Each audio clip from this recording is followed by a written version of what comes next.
ഇതര സംസ്ഥാനക്കാരന്റെ ആക്രമണത്തിൽ ആലുവയിൽ പോലീസുകാരന് പരിക്കേറ്റു.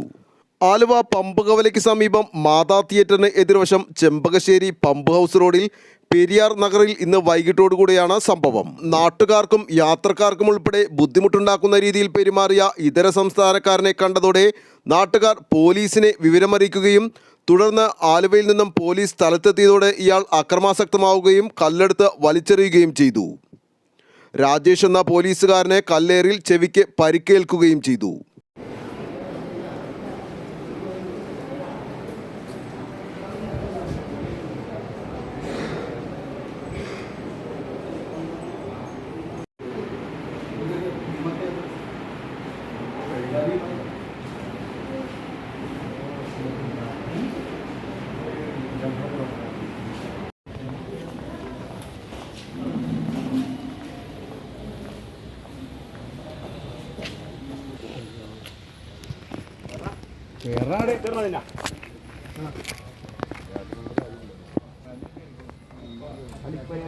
ഇറങ്ങിട്ട്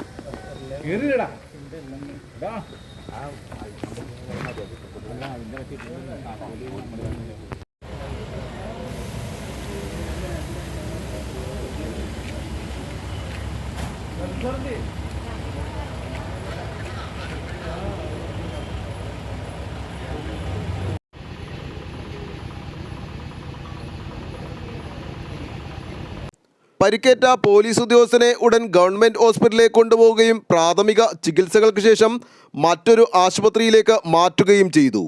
അക്രമിയെ പോലീസ് കസ്റ്റഡിയിലെടുത്തിട്ടുണ്ട്. ആലുവ ലൈവ് ന്യൂസിനു വേണ്ടി സിദ്ദീഖ് കാരക്കാടിനൊപ്പം സനു കളമശ്ശേരി.